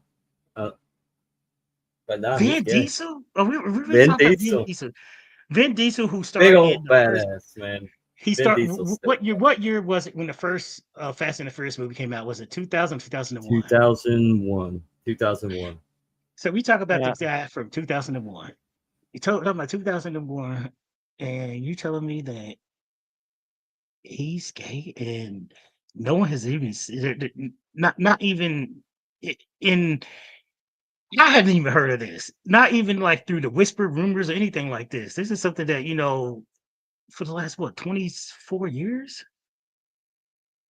I mean, if people, if anybody out there who's watching and listening stuff like that, verify. I yeah, mean, yeah. put down in the If someone comments or something. someone's watching right now, pop it in the chat. Come on camera, let us know because I am seeing as speaking about I popping got in and out of kicked. the chat. I got kicked. Yeah, My see, camera kicked. I'm getting ambiguous information on a Reddit. It's saying that someone's saying that he's in a closet but is known for picking up Latino twinks and WeHo bars. Maybe. I guess that fast it had a lot of furious, huh? Yeah. I mean, what can you say? Maybe Yeah. he just. Maybe that's the Riddick side. Well, maybe he likes running for the Possibly. border. Mm. Who Jeez, knows? I Yeah, wish Tyson. I it's mean, Uh, have you not watched Pitch Black? Great movie, by the way. oh, apparently there's I read Zach, somewhere that he's doing a sequel to it. Zach, why are you Is talking it? about my butthole? Why are you talking about my butthole? Oh, Travis. Yes. Oh, Travis. this Um, this got rated M for mature real quick. let's Sorry, see. Dave, we got you canceled. Shit.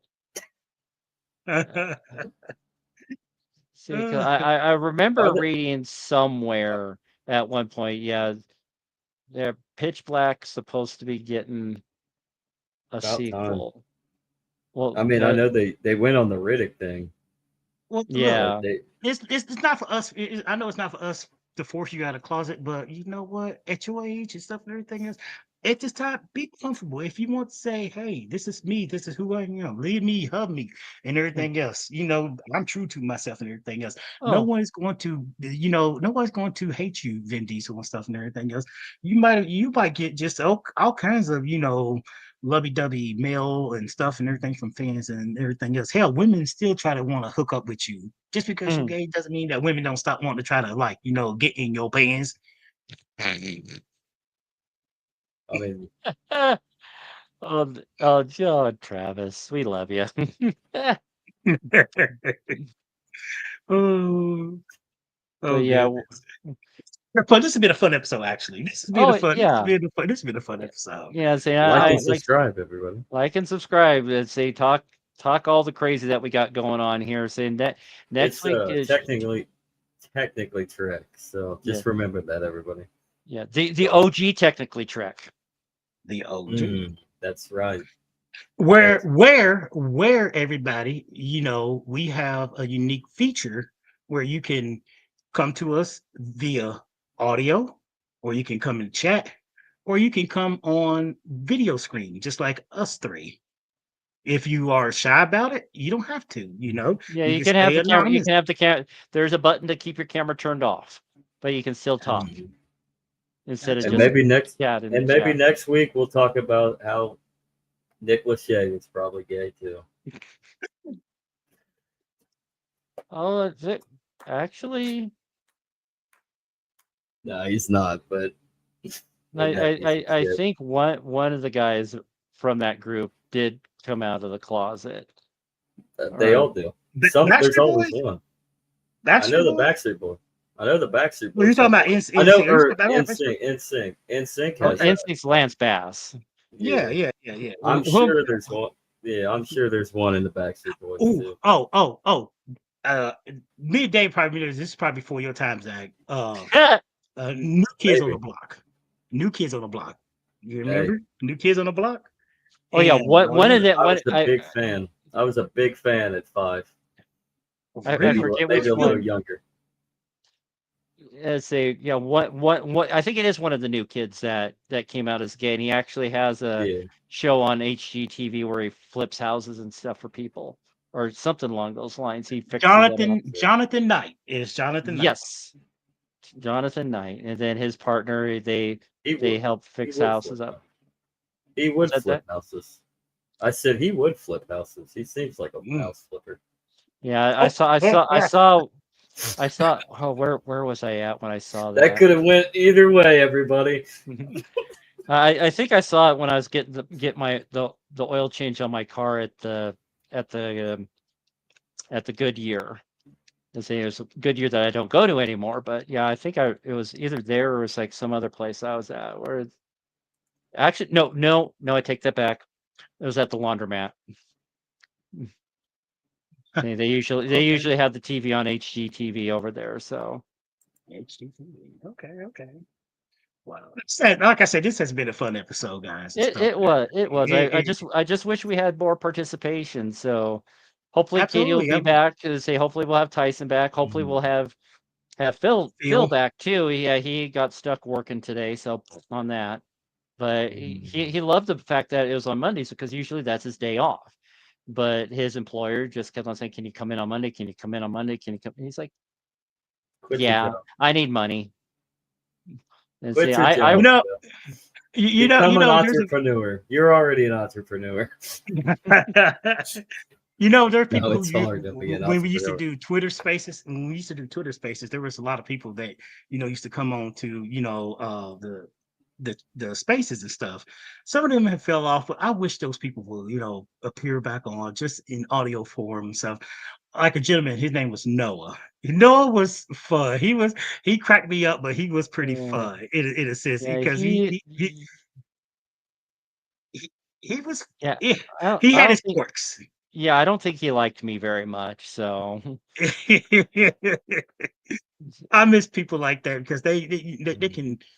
can seem like they can ruffle feathers, but yet still not in a way that make it be like, okay, you're just a complete asshole.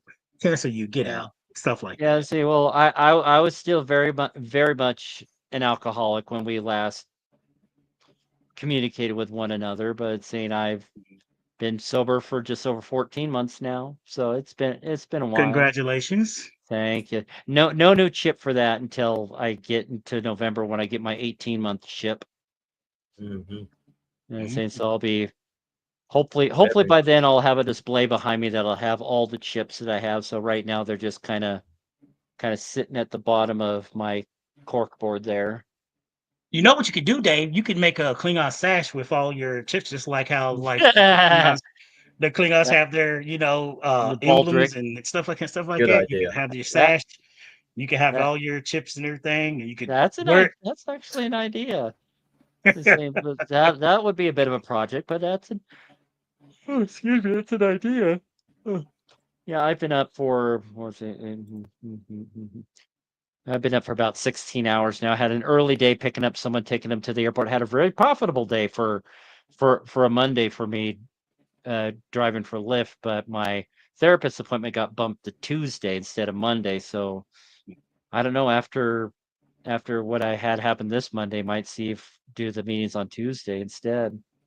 We'll just have to see what happens. See if she has openings on Tuesday at the same time. But yeah, I think that's it. Unless there's anything else you guys can think of about the episode that just kind of stuck out, we'll call it good. We're hitting the 2 hour mark, so we're going to call it good at this point. The one thing that I could think of is shoot, what's that? What's the chief engineer? That female lady. She Pelia, doesn't like she didn't like attending meetings, and she sent yes, Scotty in her place. yeah. So yeah, I thought that was cute, and how sheepish he was when he came in, just like yeah, same. She just set me up here. He's like, okay, just sit down. So it's going to be interesting to see how his character evolves over this season and the next two. Is he going to become chief engineer by well? Hopefully, we'll see that happen because we do know for a fact that Scotty said that the Enterprise was the first starship he was chief engineer. So he's on the Enterprise now. So it's not a matter of if, it's when. Because Hemmer didn't even last the full season. No, he did not. No. And saying so Pelia, she's been there for all season 2, and now she's there on season 3. So see what happens with that. And there's already been murmurs, say, Kitty, plug your ears, that they're, but she's kind of talked about before, saying they're going to continue with Paul Wesley as Kirk to kind of redo the original series and have another series with Kirk at the helm. Oh, because I mean they've already done a time jump with this season, because between episode 1 and episode 2 was a 3-month jump. I like it. Mm-hmm. So with the ages of the actors too, because of the big 1-year gap, or 2-year gap, excuse me, between season 2 and season 3 on the air, there could be a possibility that they might do some other similar time jumps. Mm-hmm. Okay. And say, will it end with the accident? Will Pike have his accident that cripples him into the wheelchair by then? And saying, and Kirk's on the bridge, and then he takes controls, and we don't see how Kirk got command, so it's all speculation. But we're recorded, so I mean, if no one else has come up with these ideas, you heard it here first. Absolutely. So like and subscribe. Like and subscribe. Make sure that you stay up to date on all things Technically Trek. And until next week, may Spock be with you. Hailing frequencies are now closed.